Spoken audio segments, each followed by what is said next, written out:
Argentina, como muchos de ustedes seguramente ya saben, el Polo Educativo es una asociación que promueve y tiene el fin de mejorar la educación, no solamente del distrito de Pilar, sino, si Dios quiere, de toda la Argentina. Hacemos muchas capacitaciones, y bueno, en este caso está dirigida a las familias para ayudar en esta etapa tan importante que es la infancia. Y bueno, tenemos la colaboración de Griffin, que ya estamos trabajando hace varios años con ellos y nos están dando muy buenos resultados y unas capacitaciones de un nivel excelente. Así que muchas gracias. Y bueno, los dejo con ellos para que disfruten y ojalá aprendan mucho. Muchas gracias por estar acá. Vale, pues empiezo ya, Moira.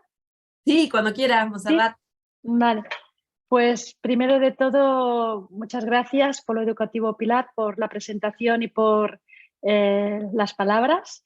Y gracias también a todos los que os habéis conectado, porque, como digo, últimamente hay tanta formación, tanta información y tantas posibilidades de hacer tantas otras cosas que alguien dedique su tiempo a escucharle a uno es de agradecer al máximo. Por lo tanto, muchas gracias a todos los que estáis aquí y gracias a los que a lo mejor ahora no estáis, pero en otro momento lo van a escuchar.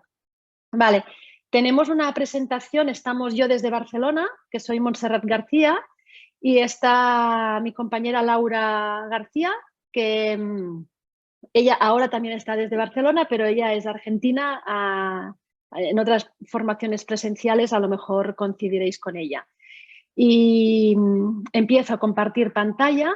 Si queréis, si alguien me quiere interrumpir mientras estoy hablando, lo podéis hacer, pero si consideráis que somos muchos y que a lo mejor eso puede distorsionar, si queréis, pues lo dejamos para el final, pero que a mí no me molesta si alguien me dice, hey, un momento, lo que sea, ¿vale? Yo, si no hay nada en contra, empiezo a compartir pantalla y empiezo pues por explicaros ¿dónde tengo que poner esto? Por explicaros de dónde sale este título, ¿no? Estamos hablando, sé que para docentes y para familias que tenéis a niñas y a niños que están en educación infantil, que es un momento en el cual estamos empezando a entrar en el mundo de la lectura. Y digo, estamos empezando a entrar, ¿no? Con esta palabra, con esta frase así como tan larga que parece que no quiere acabar de llegar a la lectura. Y esto lo veréis a lo largo de la presentación, es porque hay diferencias individuales muy grandes entre el desarrollo de cada niño para introducirse en la lectura. Por lo tanto, empiezo ya diciendo de entrada que nunca tenemos que compararnos con el vecino, nunca tenemos que comparar incluso entre los hermanos. Las comparaciones nos pueden servir para saber más o menos dónde estamos, pero no tenemos que exigirle a nadie que esté donde está el de al lado, porque cada uno tiene su ritmo, sus habilidades y sus capacidades para esta cosa determinante, ¿no? Que va a ser la lectura. Y lo hemos hecho en formato de decálogo, porque teníamos que acotar, ¿no? Porque siempre tú, cuando empiezas a hablar sobre algo que te gusta y que más o menos conoces, pues tienes muchas cosas para decir y todas son muy importantes. Y entonces, bueno, al final es muy importante para mí, pues porque me dedico a esto, y espero que sea interesante para vosotros y que podáis sacar provecho de todo esto. Entonces, 10 cosas que hay que saber cuando se empieza a leer. Primeramente me presento, yo soy psicóloga, ¿no? Soy licenciada por la Universidad de Barcelona, y más allá de eso soy psicóloga. Lo que marca el hecho de que yo me esté dedicando a la lectura y que os esté explicando esto, y de que a lo largo de los años he aprendido pues lo que en parte ahora os voy a transmitir, es por sobre todo, pues al final lo más importante que hacemos en la vida es pues si es que hemos tenido hijos, se convierten en lo más importante que hemos hecho, ¿no? Estos son mis 3 hijos, y este de aquí, el morenito, es el pequeño Mario. Pues Mario de pequeño acusó unas dificultades de lectura que no fueron bien diagnosticadas, que quedaron perdidas, enmascaradas, etcétera. Una historia que no explicaremos ahora, pero es para decir que mi conocimiento viene de que soy psicóloga, de que todo lo que he hecho lo he hecho con la Universidad de Barcelona, todo mi conocimiento sale pues de trabajar con un equipo de la Universidad de Barcelona, y que entré en ese mundo y todo lo que sé lo aprendí y todo lo que he hecho lo hice para ayudar a Mario. El hecho de poder ayudar a Mario en su lectura es lo que me llevó a continuar con este tema, porque si no, pues no, si yo no hubiese ayudado a Mario, pues yo hoy no estaría hablando de todo esto que he aprendido a lo largo de estos años. Bueno, y ya entro en el decálogo. Lo primero que tenemos que saber es que no hemos nacido para leer. Es decir, nuestro cerebro no viene configurado de serie para aprender a leer. Nuestro cerebro viene configurado de serie para aprender a hablar. ¿Y esto qué quiere decir? Que el aprendizaje del habla es un aprendizaje natural. ¿Y qué significa que sea natural? Pues que solo con el hecho de escuchar y luego empezar a balbucear, los niños aprenden a hablar. Y esto es una forma natural de aprendizaje, como por ejemplo aprender a andar, ¿no? Los niños empiezan toman fuerza en la musculatura, empiezan a levantarse, imitan a los demás que estamos andando con 2 piernas y no con 4, y se levantan y andan. Todos estos son procesos naturales. El de la lectura no es así. Y esto es muy importante tenerlo en cuenta porque a veces nos olvidamos, porque si tenemos a niños que aprenden a leer de forma tan rápida que parece un proceso natural, nos parece que es un proceso natural. Pero como no es un proceso natural, hay muchos niños a los que les cuesta mucho aprender a leer. Y si más no, al menos cada uno tiene su ritmo y hay que ser respetuoso con este ritmo de cada niño. Hay que ser respetuoso, pero ser respetuoso no significa quedarnos sentados y esperar que lo haga solo, ¿eh? Esto no es ser respetuoso, esto es ser negligente. Vale, ¿qué factores tenemos que tener en cuenta? Periodo de maduración. Hay un momento en el que estamos preparados para leer y un momento en que todavía no estamos preparados para leer, y este momento es diferente para cada uno de los niños. Tenemos niños que aprenden a leer a los 3 años, poquísimos. Tenemos igualmente muy pocos niños, un 5% de niños están preparados para aprender a leer a los 4 años. Un 40% lo están a los 5 años y a los 6 años prácticamente el 100% de los niños están preparados para leer. Por lo tanto, si a los 4 años mi hijo lee, perfecto, pero si no lee, perfecto. Si a los 5 años mi hijo lee, perfecto, pero si no lee, perfecto. Claro. Pero sí que hay una serie de cosas que tienen que ir pasando, no puede no pasar nada. Podemos no leer todavía, pero tienen que pasar cosas para ir acercándonos al momento en que sí que podremos leer. Luego, ya lo hemos dicho, diferencias individuales, no solo en términos de maduración, sino en términos de cerebro, ¿no? Venimos con el cerebro que venimos y, por ejemplo, mi hijo pequeño tiene dificultades de lectura porque, mira, en el momento en que diagnosticamos a Mario de dislexia, de repente su padre dice, claro, esto es lo que me pasaba a mí. Él no lo sabía. Bueno, pues este cerebro particular disléxico de su padre, de nuestros 3 hijos, pues solo le tocó a Mario, ¿no? Habría podido ser 3 de 3, fue 1 de 3. Bueno, pues son estas diferencias individuales y tantas otras. He puesto este ejemplo, pero tantas otras diferencias individuales como veis en vuestros hijos y en vuestros alumnos. Y luego hay otra cosa que es trabajo personal. Aquí ya vemos el primero y el segundo. No podemos hacer mucho en el sentido de que esto es genético, llegamos así, llegamos con unos periodos de maduración y llegamos con las diferencias individuales, pero luego está el trabajo personal y eso marca la diferencia más que la maduración y las diferencias individuales. Por lo tanto, antes he dicho, no hay que empujar a los niños, no hay que hacer que el niño que a los 4 años no está preparado para leer, no hay que hacer que lea, no hay que empujarle a leer como el niño que sí que lo está, pero sí que hay que hacer un trabajo para ir acercándonos, ¿vale?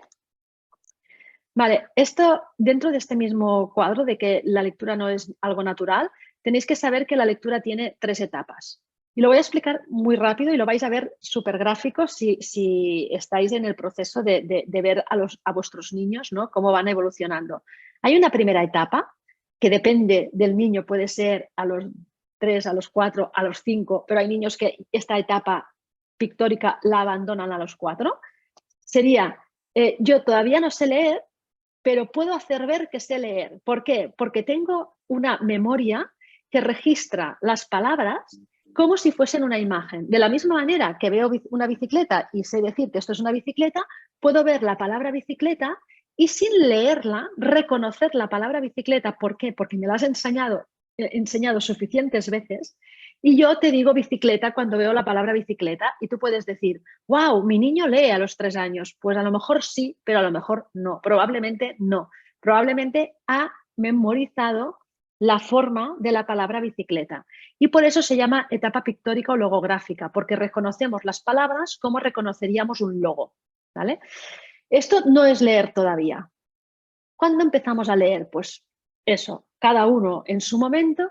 Empezamos a leer, propiamente dicho, en el momento en que estamos en la etapa fonológica. Y esto es, que vemos una A y sabemos que se pronuncia A. Y que luego viene una P y sabemos que esto es AP. Y que luego viene una R y una E y eso es apre. Y luego hay una N y es aprend.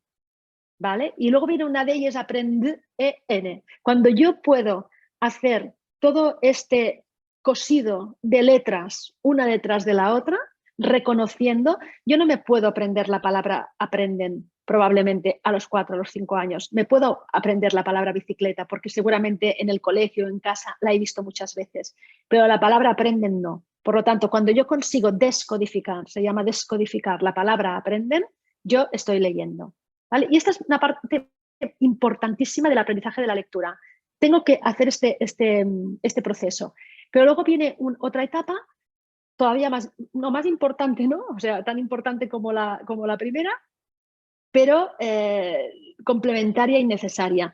Necesito que esta etapa fonológica, donde yo puedo descodificar todas las letritas, adquiera la suficiente automatización y esto se traduce en velocidad que me permita pasar a la etapa ortográfica, que en el fondo sería como volver a la logográfica, pero pudiéndolo leer todo. O sea, en el apartado logográfico yo puedo leer solo aquellas palabras que he visto muchas veces. En la etapa ortográfica me permite, por un lado, las palabras que he visto pocas veces, descodificarlas por la vía fonológica y por lo tanto leerlas igualmente, y las palabras que ya he visto muchas veces, leerlas súper rápido. La etapa ortográfica es en la que entramos cuando tenemos suficiente entrenamiento de la lectura y es en la que, en teoría, estamos todos los adultos.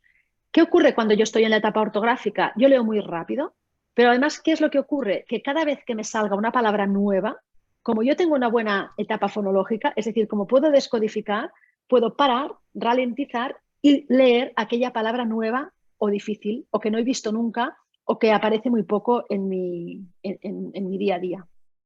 Si no se entiende, luego me podéis preguntar, ¿vale? Pero creo que sí ha quedado claro. Por lo tanto, los niños van a pasar todos por estas 3 etapas. Incluso aquel que nos parece que se va directo a la etapa ortográfica, no es verdad, pasa por la fonológica. Y si obligamos a los niños a pasar de la logográfica a la ortográfica, aquí vamos a tener un vacío que nos va a pasar factura a nivel de lectura. Por lo tanto, este es el proceso de la lectura y hay que pasar por todo este proceso. Vale, vamos por cómo podemos ayudar a los niños en los diferentes procesos, porque hemos dicho, no los podemos empujar, pero sí que los tenemos que dar apoyo para que vayan evolucionándose en estas etapas. Pues cuando estamos en la etapa pictórica o logográfica, que parece que leen pero que no lo hacen, ¿vale? Estamos en la fase en que tenemos que trabajar mucho desde la oralidad. ¿Oralidad qué quiere decir? Pues trabajar pues, con la palabra, no tanto escrita, que también, porque podemos leerles cuentos, pero sobre todo tenemos que hacer juegos de rimas y esto tenemos todos los dichos tradicionales, las canciones tradicionales, que a veces parece que las estamos perdiendo un poco, pero todas estas cosas tenían un significado y el significado era jugar con las palabras, darnos cuenta de que algunas palabras suenan iguales que otras y esas son las palabras que riman. Todo esto en psicología, en pedagogía, en fonoaudiología se llama conciencia fonológica y es la base, es una de las bases de después poder hacer una buena lectura. Por lo tanto, jugar con las palabras de forma oral, o sea, darnos cuenta, por ejemplo, de que papá y mamá suenan parecido, aunque tienen alguna letra diferente, ¿no? Darnos cuenta de que casa y pasa rima, caracol y sol rima, ¿vale? Darnos cuenta de que todas estas palabras están rimando. Estos son juegos que se pueden hacer en cualquier momento yendo en coche y que nos ayudan a preparar la conciencia fonológica de nuestros niños. Cuando estamos en la etapa fonológica, si ya pueden leer, les acompañamos con lecturas adecuadas. Es decir, la lectura tiene una parte de emocional, tiene una parte de social, tiene una parte de compartir conocimiento, ¿no? De compartir momento. Tenemos que crear el entorno adecuado para que se dé ¿Qué necesita? ¿Qué necesita la lectura? Necesita tiempo, calma, silencio. Cosas que hoy en día cuestan mucho encontrar y que son las cosas que necesita nuestro cerebro. Es decir, luego tenemos que ir a cursos de meditación para aprender a parar nuestra mente, pero es que debemos encontrar los espacios para que nuestra mente deje de cabalgar y saltar de un lugar a otro.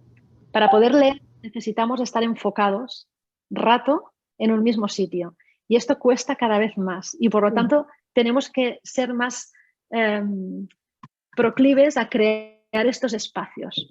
Si pueden leer, les acompañamos con las lecturas. Buscamos que sean lecturas adecuadas, que les guste. Si no te gusta, lo dejas, pero dale una oportunidad. Si no te gusta, coges otro, pero dale una oportunidad y termina alguno, por favor, porque si no quiere decir que no es que no te guste, sino que estás perdiendo el tiempo. Si te cuesta leer, leemos a medias. Mira, tú lees una palabra y yo leo otro, o tú lees una frase y yo leo la otra. Es decir, vamos a ayudarte. Seguimos leyéndoles cuentos, igual que en la primera, porque los cuentos, el hecho de que nos escuchen leer, también se llama modelaje y esto enseña a leer también. Y podemos de aquí jugar a componer palabras. Antes jugábamos solo a reconocer los sonidos, aquí podemos empezar a darnos cuenta, ¿no?, de qué pasa si a una palabra le quito algo, ¿no? ¿Qué pasa si a una palabra le pongo algo, le pongo una letra, le pongo una sílaba, si le pongo, si le quito? A veces salen estos juegos de palabras, ¿no? Vale.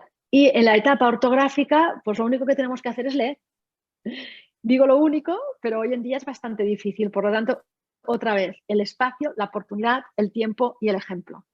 Y yo no sé si vosotros como padres leéis, pero si no leéis, haced ver que lo hacéis, por favor. Y si no leéis, empezad a leer ahora, ¿no?, con esta oportunidad de dar este espacio a vuestros hijos, porque la lectura es muy, muy, muy importante. Y es muy importante de verdad, es decir, todo lo que hace el cerebro mientras estamos leyendo no lo hace el cerebro cuando estamos viendo una película. ¿Vale? Los procesos cognitivos que se desarrollan con la lectura son demasiado importantes como para perderlos. La segunda cosa que hay que saber, pues que la lectura es un código secreto, es decir, no es fácil, lo he avanzado al principio, no es fácil aprender a leer, por lo tanto, tened paciencia. ¿Vale? La lectura es un código secreto que se tiene que enseñar y esto no os tenéis que preguntar, los que seáis padres, esto lo hacen en el colegio, esto lo hace la maestra. No sé si reconocéis esta imagen es la piedra de Rosetta, ¿no?, que es la que ayudó a descifrar los jeroglíficos egipcios.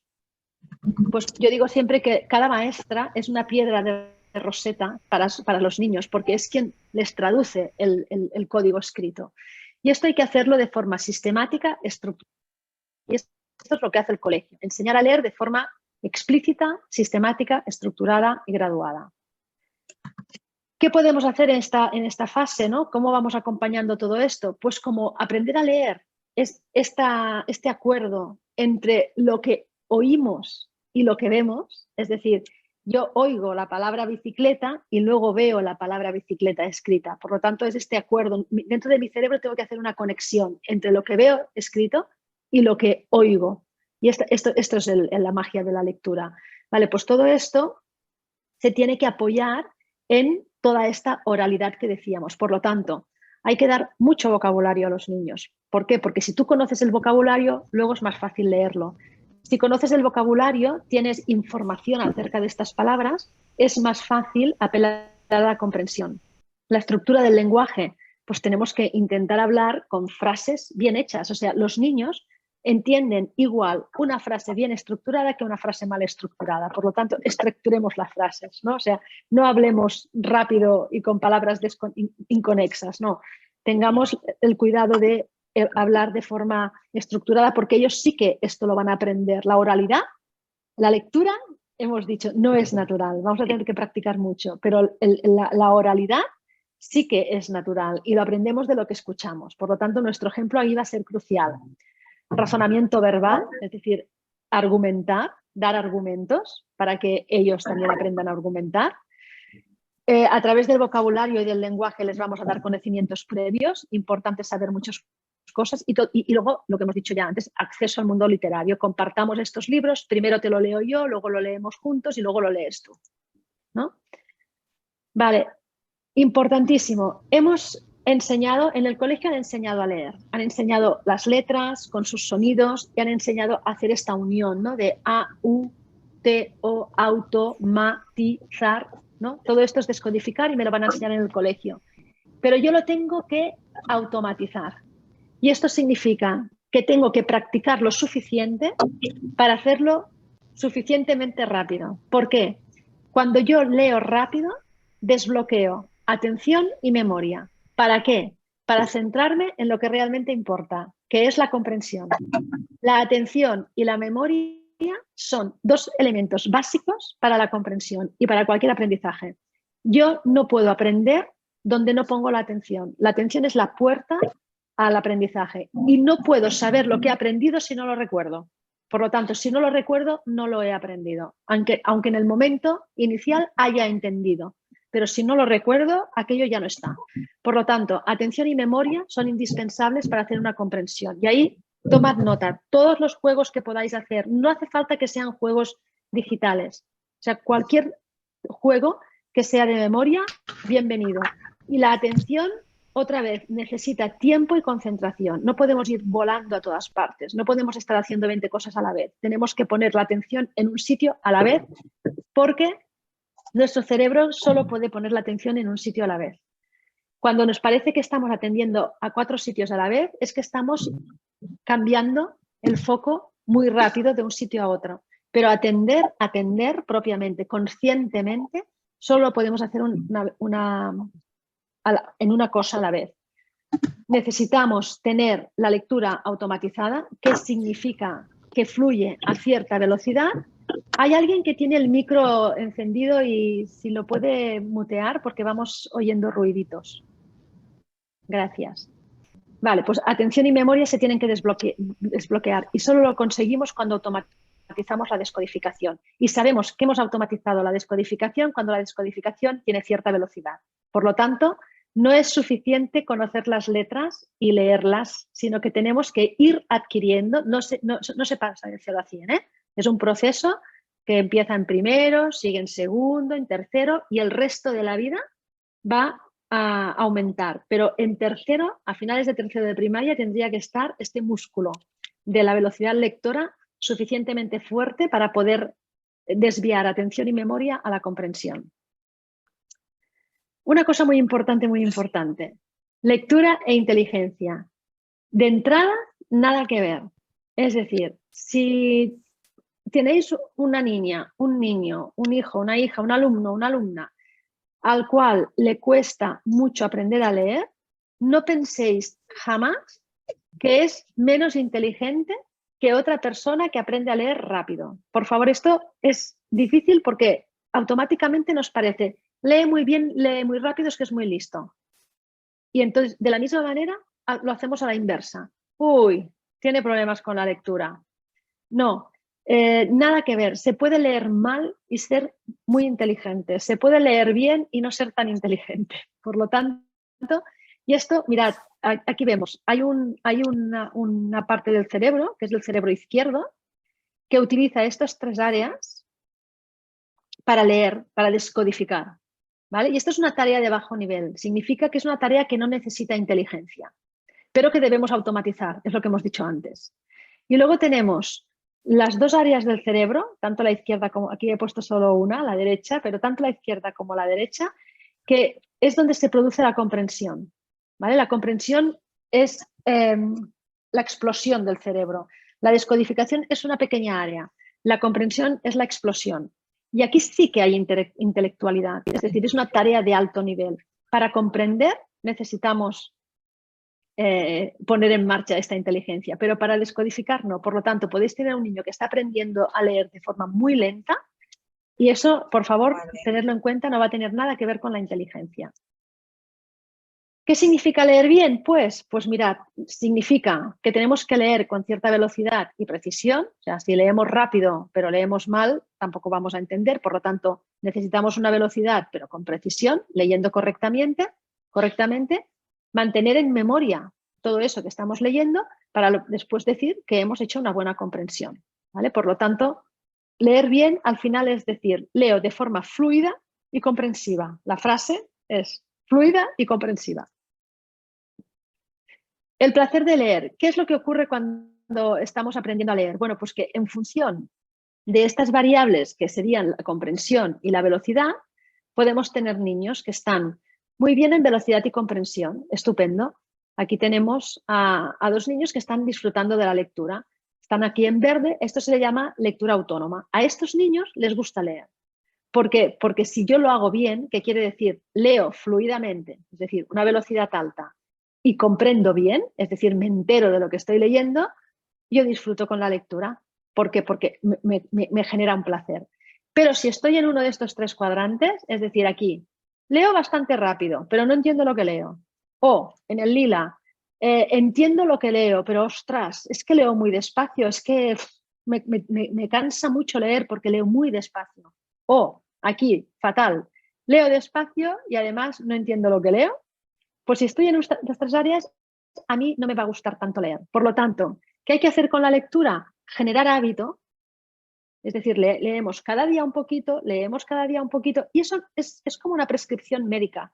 Hay que leer cada día un poquito, ¿para qué? Para entrar en esta zona de aquí.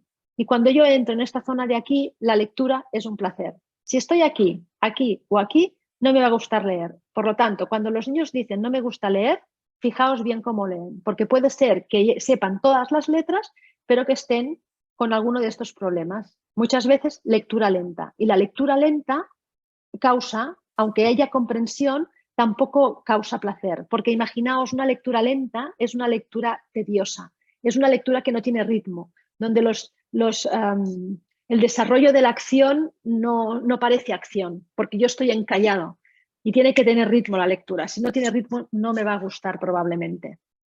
Por lo tanto, necesitamos que los niños entren aquí, y para que entren aquí, tienen que practicar, y tienen que practicar un poquito cada día.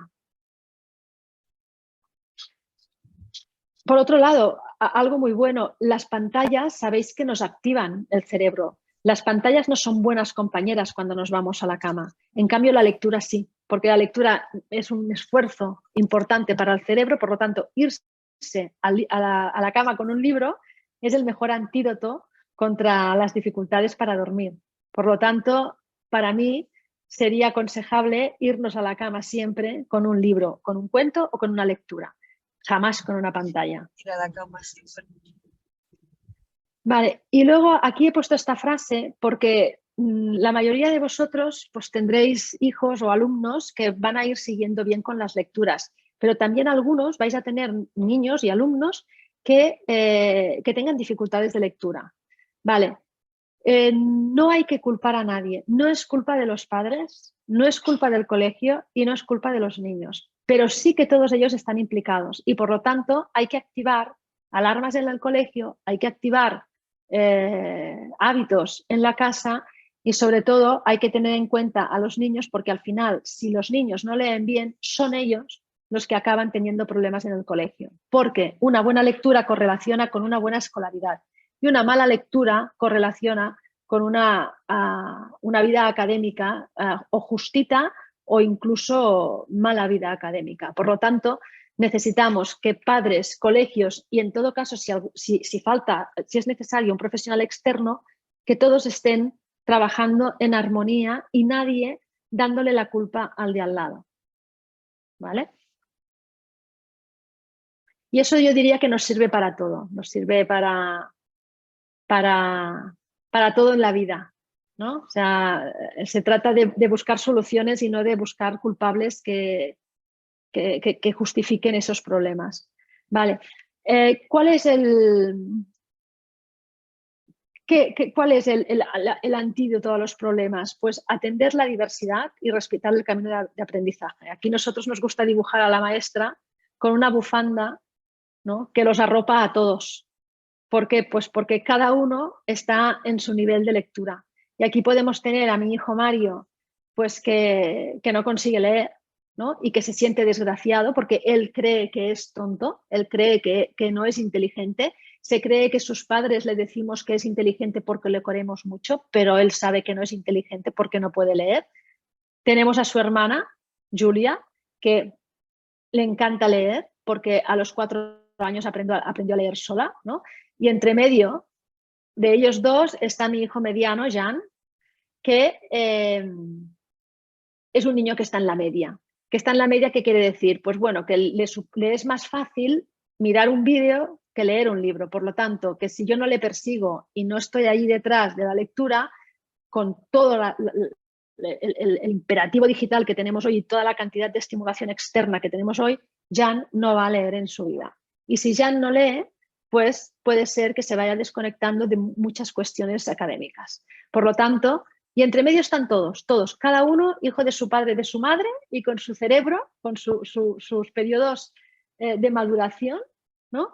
Y con este mundo loco que hemos construido lleno de estímulos, de posibilidades y de cosas que nos hacen saltar el cerebro como una pulga de un lugar a otro, y por lo tanto que nos está representando difícil concentrarnos. Por lo tanto, tenemos que atenderlos a todos ellos, respetando su camino de aprendizaje, pero sin abandonar a ninguno. O sea, si a Mario le cuesta leer, ¿no? Este de aquí, si a Mario le cuesta leer, yo no le voy a empujar, no le voy a exigir que lea como lo hizo Julia, pero no lo puedo dejar tampoco diciendo, bueno, ya leerá cuando quiera. No, porque Mario no leerá nunca si yo no le doy lo que necesita de forma pautada, graduada, personalizada, y si no busco la manera de que él llegue. Vale, aquí, como esto lo voy a compartir, aquí tendréis un vídeo que no lo voy a pasar ahora, pero que lo podéis mirar. Es muy bonito, porque es un vídeo donde se ve cómo, a lo mejor ya lo habéis visto, pero es un vídeo donde se ve cómo se comunican las neuronas, ¿no? Tenemos, en principio, este señor, un fisiólogo, un médico español, navarro, Ramón y Cajal, hace 100 años ya habló del dinamismo neuronal. Es decir, lo que nos dijo es las neuronas, que antes se creía que era como un filamento único, ¿no? Como si fueran un cable único, se dio cuenta de que no, de que este cableado estaba formado por unas células que se llaman neuronas, y que estas neuronas, millones conectada con otros millones, hacen la transmisión sináptica, se llama, ¿no? Que transmiten la información que va de nuestro cerebro a cualquier punto de nuestro cuerpo. Si sentimos es porque las neuronas están captando, enviando información y de subida y de bajada. Tenemos neuronas en el cerebro, pero tenemos neuronas también en el corazón y tenemos neuronas en el estómago, ¿no? La mayor cantidad están en el cerebro, pero tenemos neuronas en el estómago y en el corazón. Es como si tuviésemos 3 cerebros dentro de nuestro cuerpo. Por eso a veces pensamos con el estómago y otras veces pensamos con el corazón, que es muy bueno pensar con el corazón. Bueno, pues el hecho de descubrir esto que Santiago Ramón y Cajal lo llamó como el dinamismo neuronal es lo que hoy en día se llama plasticidad cerebral. O sea, 100 años más tarde, no es que durante estos 100 años no lo hubiésemos sabido, sino que no sabíamos las implicaciones que esto tenía. Y ha sido en este siglo que ha empezado a trabajarse fuertemente en la idea de que entrenando el cerebro podemos provocar cambios, a veces importantes, en las tareas que tenemos que hacer. Y esto es lo mismo que cuando vamos al gimnasio y desarrollamos músculo, y lo tenemos muy claro, que hay un efecto directo, porque lo vemos físicamente, nos miramos el brazo y decimos, sí, ha aumentado mi músculo, tocamos y sentimos que el músculo está más fuerte. Con las neuronas no lo podemos ver físicamente, pero lo vemos a través de los resultados. Es decir, cuando vuestros hijos, cuando vuestros alumnos van adquiriendo velocidad en la lectura, quiere decir que las neuronas estructuralmente, o sea, físicamente, han aumentado su grandaria, no sé cómo se dice en castellano ahora esta palabra, su tamaño, han agrandado su tamaño, han reforzado sus conexiones, se han hecho más rápidas en la transmisión, ¿vale? Pues cuando estamos entrenando lectura, con esta velocidad, adquiriendo esta velocidad de lectura, estamos apelando al dinamismo neuronal de Ramón y Cajal, neuroplasticidad, a la que llamamos hoy en día. Si lo queréis mirar, es muy bonito. Vale, y la escritura, claro, porque a vuestros hijos les van a enseñar la lectoescritura, van de la mano. O sea, también, cuando estamos aprendiendo a leer, también estamos al mismo tiempo aprendiendo a escribir. Eso que oímos, lo reconocemos cuando lo leemos y luego tenemos que ser capaces de poner en marcha la psicomotricidad fina, es decir, la mano, con movimientos delicados para poder convertir esos sonidos que tienen esa imagen y que puedo leer en algo que yo también puedo escribir. Y con una intencionalidad, de la misma manera que cuando hablo, yo hablo, o sea, todos los seres humanos hablamos porque tenemos intencionalidad comunicativa, tenemos necesidad de apelar al otro, ¿no? De decirle hello, I'm here, ¿no? Tenemos esa necesidad de ser vistos, de ser reconocidos y de ser atendidos, ¿no? y de podernos expresar, pues la escritura tiene la misma finalidad, pero además es que no se lo lleva el viento, es que lo dejo marcado para la posteridad. Y por eso también la escritura es tan importante, porque a mí la escritura me permite que hoy yo puedo leer a Confucio, ¿no? Que es un señor que vivió a, no sé, a 14.000 kilómetros de mi casa, o 8.000, no sé cuántos kilómetros está la China, y a no sé cuántos siglos de distancia. Y resulta que yo hoy puedo leer todavía a este señor. Y eso es porque este señor lo escribió, ¿vale? Por lo tanto, detrás de la escritura hay una intención comunicativa y una intención de permanencia. De lo que yo tengo que decir es suficientemente importante como para dejarlo marcado. Y aunque esto sea algo inconsciente, pero tenemos que transmitir esta importancia de lo que ellos dicen, la importancia de lo que ellos pueden llegar a escribir, ¿vale? Lo importante que es para nosotros crear ese espacio donde vamos a leer, porque al final nuestros hijos aprenden que lo importante es importante allí donde le pones el tiempo. O sea, tú no puedes decir a tu hijo que es muy importante para ti y luego no estar, porque ahí hay una incongruencia.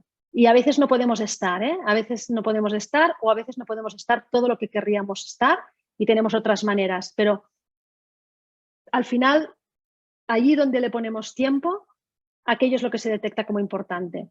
Y el tiempo se va sumando, o sea, todo esto es acumulativo. Es un poquito hoy, un poquito mañana, un poquito el otro. O sea, tenemos que ir sumando tiempos.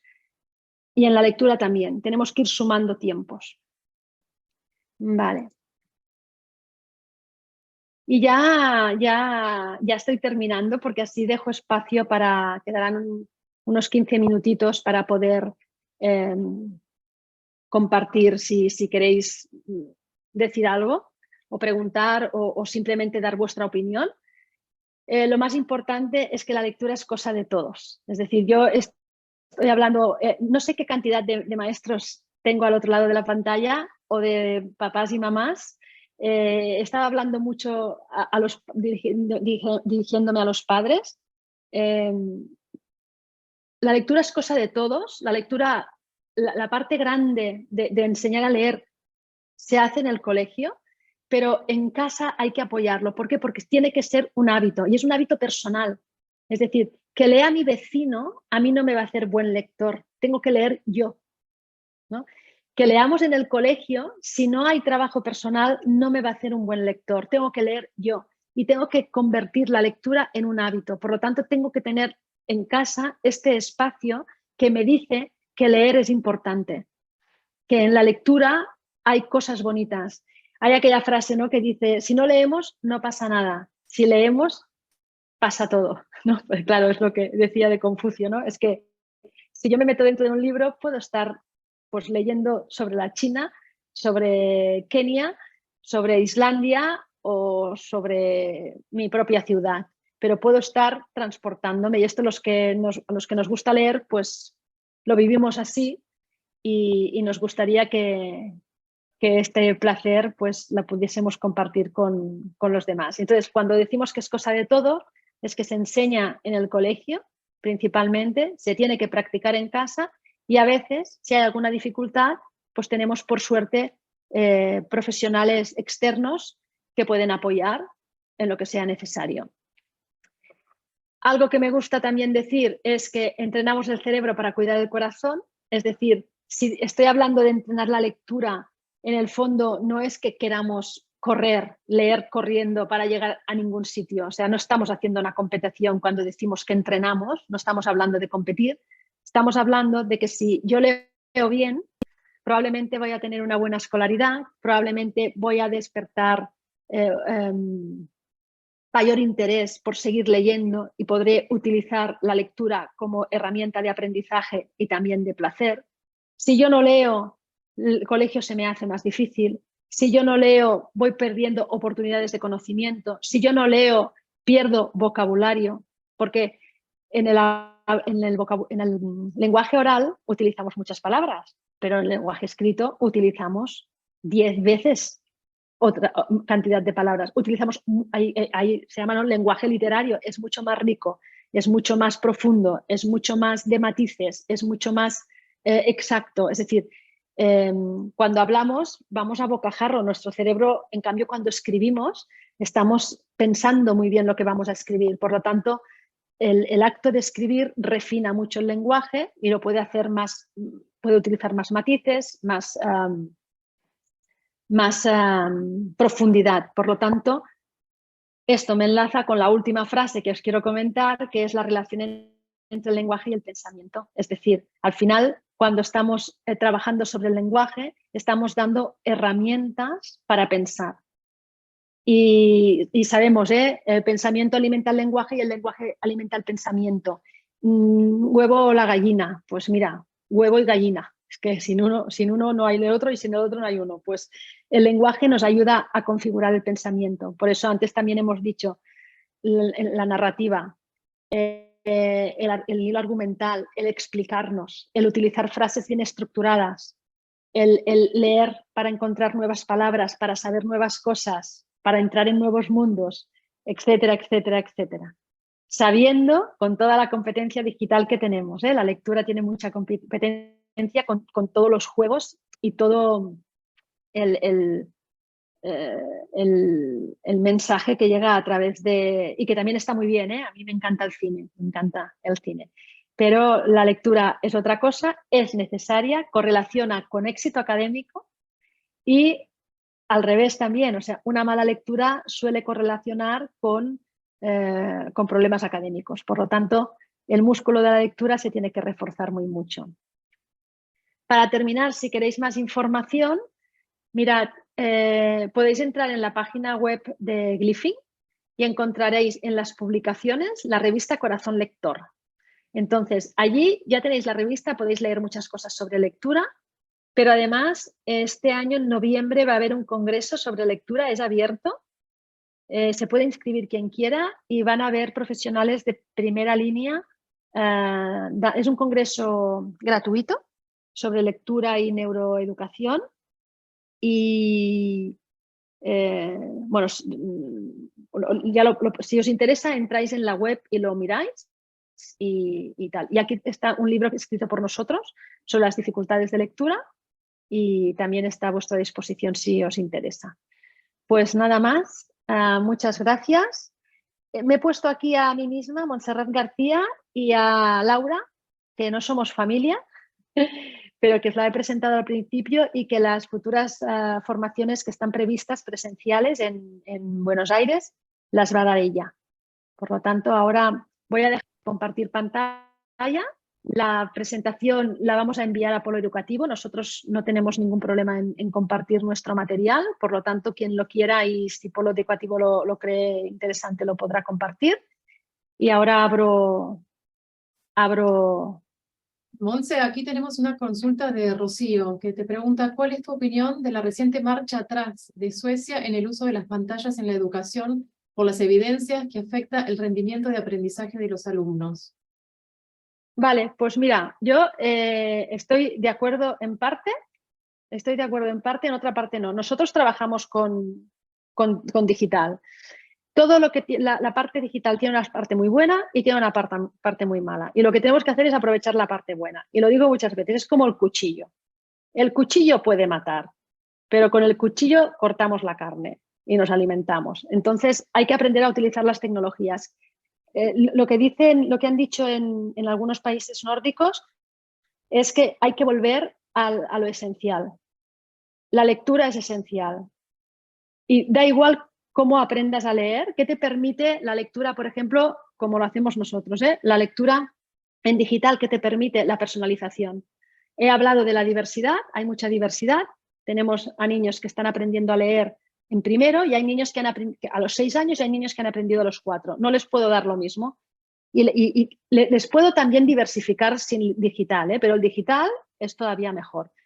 Lo que dicen en los países nórdicos es que hay que volver a lo esencial y la lectura es esencial. Es decir, hemos querido meter un montón de cosas y hemos quitado las bases. Y es que no se puede construir si no tenemos una base. Y en la base está, por ejemplo, la manipulación numérica y está la lectura. O sea, estas dos cosas son básicas, igual que la memoria y la atención. Esto es básico. Memoria, atención, lectura y manipulación numérica. Esto es básico. Y no podemos construir si no tenemos esto que es la base. Lo digital, hay que vigilarlo. Lo digital engancha. O sea, si tú pones a un niño con una pantalla 5 horas al día, pues es fácil que no le puedas quitar la pantalla de las manos. Pero es que a nosotros nos puede ocurrir también. Nos cuesta mucho salir sin el móvil. Nos cuesta muchísimo salir sin el móvil. Es un ejercicio que a veces hay que hacer. Salgo sin el móvil. O sea, tengo que poder salir sin el móvil. Debería estar con mis hijos sin estar enganchado al móvil, porque hablamos de los niños, pero es que nosotros somos el primer ejemplo y nosotros vamos todo el día con el móvil en la mano. Entonces, es que hay que aprender a utilizar todo. Hemos aprendido a utilizar el cuchillo, ahora hay que aprender a utilizar las nuevas tecnologías. Eliminarlas, no. Sería como eliminar cosas que nos han ayudado a avanzar, ¿no? Hay que aprender a utilizarlo. Y cuando dicen hay que volver a lo básico, sí, hay que volver a lo básico. Hay unas bases que las necesitamos. Y luego, si tú utilizas la tecnología como herramienta de aprendizaje, está bien. Si lo utilizas como herramienta de entretenimiento, para que se calle, para que no me moleste, para que esté entretenido, para no escucharlo, para no tener que estar por él,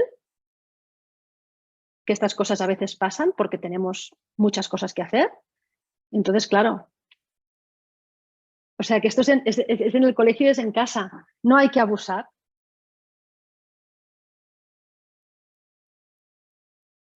Bueno, también yo no miro... Sí. Sí. No, yo quería decir solo que yo no miro la tele por elección propia porque no me gusta la tele, no miro la tele. Pero cuando mis hijos eran pequeños estuve dudando, estuvimos un tiempo sin tele, luego estuve dudando y yo pensé que yo tenía que enseñar a utilizar la tele. Y yo tuve tele cuando mis hijos eran pequeños, porque pensé, es que, claro, les quito la tele y luego cuando vean una tele se van a quedar enganchados. Lo que tengo que hacer es educar en el uso de la tele. Y ahora que mis hijos ya no viven conmigo y no tengo que educar a nadie en el uso de la tele, yo no tengo tele. Bueno, pero la tuve porque creía que tenía que educarles en el uso de la tele. Pues yo creo que con las nuevas tecnologías es lo mismo. Y ya está, perdón, que he interrumpido a alguien. No, Monse, que teníamos otro comentario de Mora que dice que su hijo no lee, tiene dislexia, y está enganchando los sonidos pero no las sílabas. Él ama la literatura y se le lee a diario, pero es cierto, él se siente menos por no poder leer. Yeah. Sí, esto, pobres, les pasa. Hay que explicarles que no tiene nada que ver con la inteligencia. Y ya lo sé que aunque se explique, la percepción del otro es la percepción del otro. Y a veces uno puede, o sea, yo a mi hijo le había dicho tantas veces que era inteligente, pero él estaba convencido de que yo se lo decía porque era su madre. Y hay que seguir diciéndoselo y hay que darles muestras. Cada vez que hacen algo que demuestra inteligencia hay que decirle, bueno, lo ves, que esto si no fueras inteligente no habrías llegado aquí. O sea, ¿qué edad tiene este niño? A ver si Mora nos contesta. Debe ser pequeñito, debe ser... Bueno, Rocío te agradece la respuesta y reformula su pregunta. ¿Cuál sería la ventaja de mantener las tecnologías por sobre focalizarnos en lo esencial? Es decir, ¿cuál sería el efecto negativo de sacar las pantallas en colegios según su opinión? ¿Qué estaríamos perdiendo? Vale, para mí lo que he dicho antes, para mí perderíamos el grado de personalización. El grado de personalización, de realmente darle a cada chico, cada chica, aquello. O sea, hay una parte importante de la educación y que es una clave de la educación, que es darte aquello que necesitas.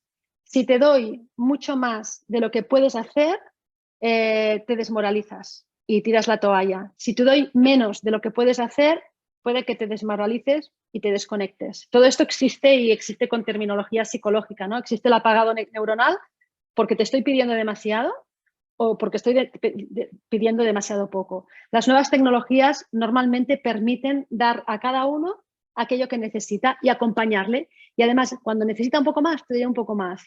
¿Que te quedas encallado? Te puedo bajar un poquito. Y se hace de forma manual, no somos capaces de hacerlo. O sea, no llega, la maestra no puede hacerlo. Claro, si tuviésemos a una maestra para 4 alumnos, pues entonces te diría que incluso podemos no necesitar las tecnologías. Otra cosa que te dan las tecnologías, cuando son aprendizajes que pueden llegar a ser tediosos y son dificultosos, como por ejemplo la lectura es tediosa si te es complicada, pues si tienes el formato digital te permite incorporar el juego. Y incorporar el juego te da ese aliciente que de otra manera pues no lo tienes.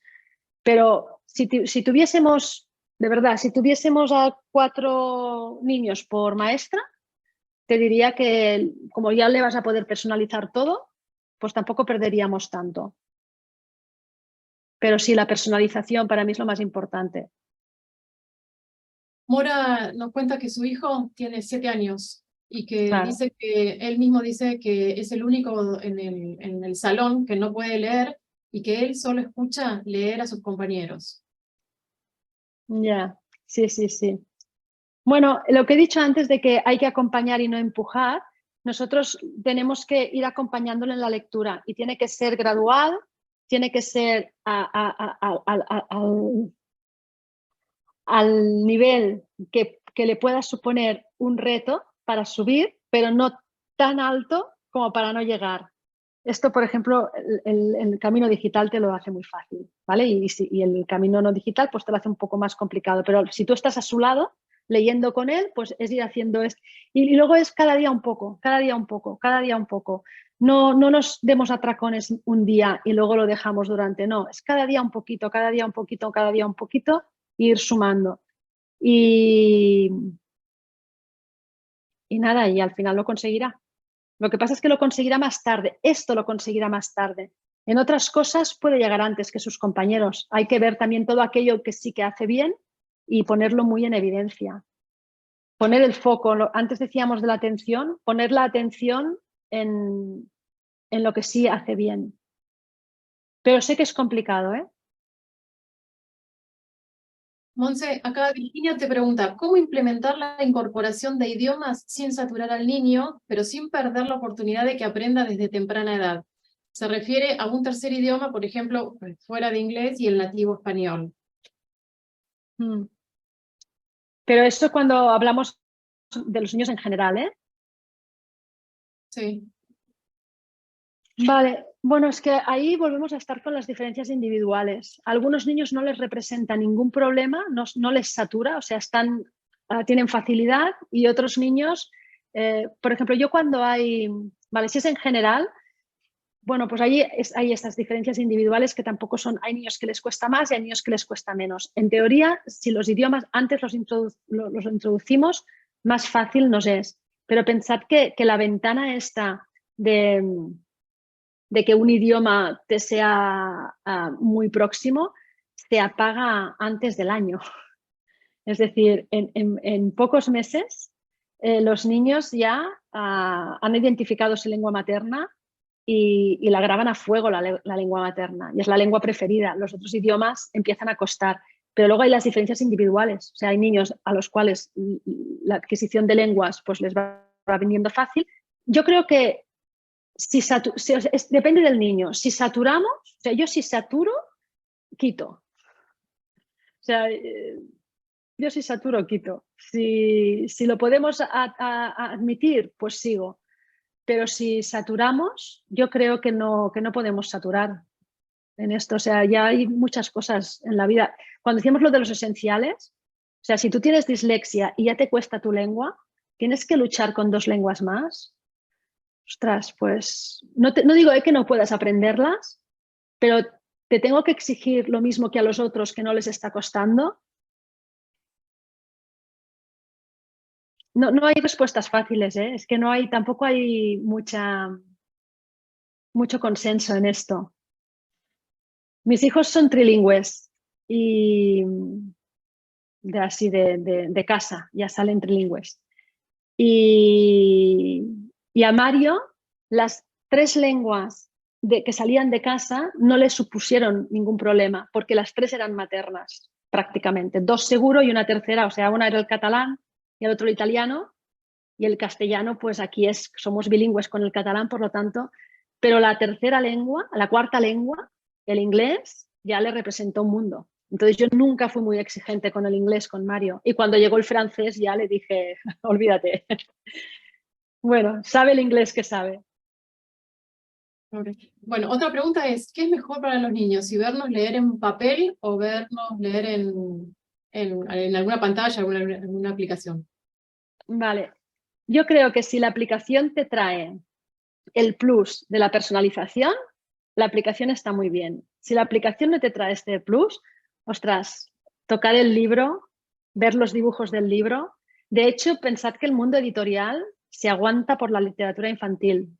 ¿Por qué? Porque el libro infantil es muy bonito, acompañado de dibujos y tal. Entonces, si la aplicación te trae lo de la personalización del nivel, entonces está muy bien, pero si no, ambos son buenos, pero cuando los niños son pequeños, el libro, con los dibujos, con el tacto, con el ponerte delante del libro, ocupar un espacio, yo creo que el libro en papel todavía le tenemos que dar un poco de cancha.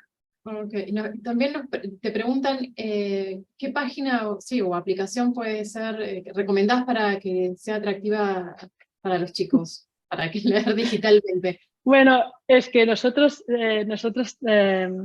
hemos creado Glyphing y Glyphing, por eso yo digo, por eso cuando os he dicho yo sé todo lo que sé, que valoraréis como mucho o poco o lo que queráis, pero lo que sé lo aprendí por dedicarme al tema para ayudar a Mario. Y yo ayudé a Mario creando Glyphing con la Universidad de Barcelona. Y por eso os digo, no es que todos los niños tengan que aprender a leer con Glyphing, porque si no aprenden a leer, ¿no? Evidentemente hemos leído toda la vida sin Glyphing, pero cuando tú necesitas personalizar y necesitas seguir Y entonces antes esto lo necesitaban solo los niños con problemas de lectura, pero es que ahora, por lo que os decía de la competencia de todo el mundo visual que nos aclapara, no sé cómo se dice esto, no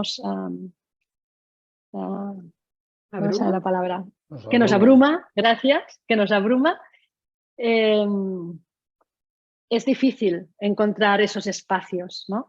Entonces, bueno, Glyphing, aparte de que es nuestra, realmente funciona muy bien, la gente que la usa lo sabe y es bonita y no engancha.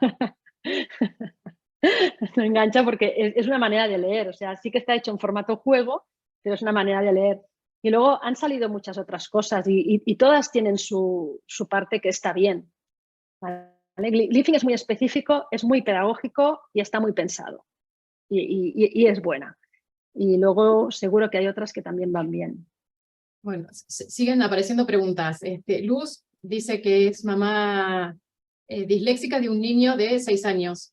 Creo que dice, leo lento, pero somos aplicados con las lecturas diarias, juegos y demás. Él está súper conectado con lectura y escritura y pregunta, ¿qué puede hacer para acompañarlo mejor en su proceso?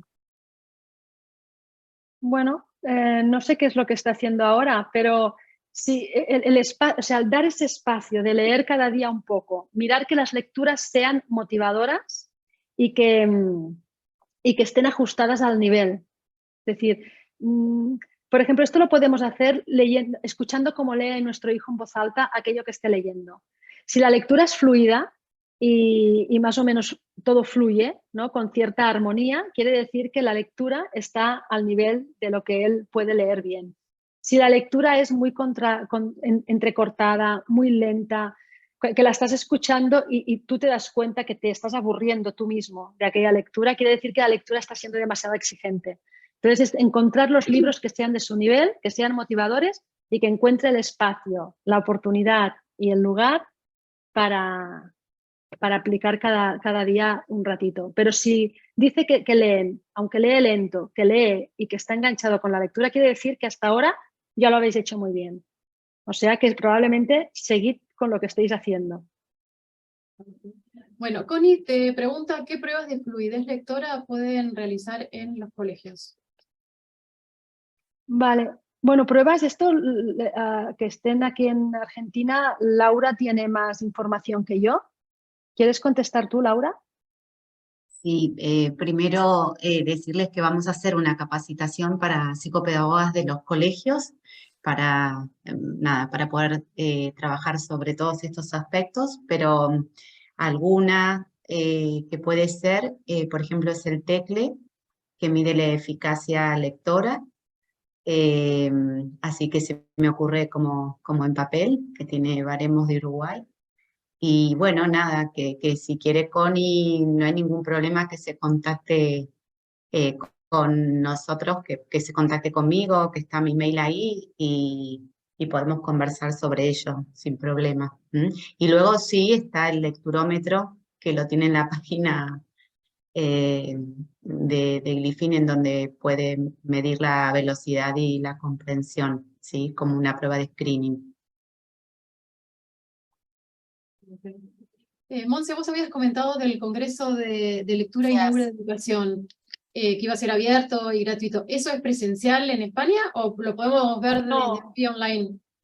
No, es online porque tenemos seguidores y usuarios de más de 20 países, entonces no lo podemos hacer presencial. Es online. Perfecto, buenísimo. Y además es lo de siempre, lo que nos permiten las nuevas tecnologías, por eso no las podemos borrar del mapa, porque primero que sin eso ya no estaríamos hablando nosotros ahora mismo, y luego el congreso se hace, se graba y se puede mirar cuando puedas. Si no puedes ahora, lo miras más tarde. O sea... Perfecto, buenísimo. Bueno, no tenemos más preguntas por ahora por el chat. No sé si hay alguna que quiera hacer, pero si no, bueno, en nombre del Polo Educativo te queremos agradecer mucho, Monse, y también a Laura. Ahí Laura compartió su mail. Dice si querés hacer un cierre. Sí, bueno, simplemente a mí me gustaría, si alguna cosa de las que he dicho alguien no está de acuerdo, me lo puede escribir. Porque cuando hacemos estos encuentros, claro, yo hablo libremente y yo digo mi punto de vista y lo que yo pienso y siempre a veces digo, a lo mejor hay alguien al otro lado pensando, esto no es verdad, esto no es así, esto yo lo veo diferente. Nada, pues que yo estoy muy abierta, que si alguien no lo quiere decir aquí, pero alguien me quiere escribir y me quiere decir X, montserrat.garcia@glyphing.com, ¿vale? Como el de Laura, pero montserrat.garcia, Montserrat con la M-O-N-T de Monte. Y nada. Y si no, pues el Congreso Corazón Lector sirve para esto, para hablar con muchos profesionales que cada uno aporta su visión de este poliedro, ¿no?, que es la educación.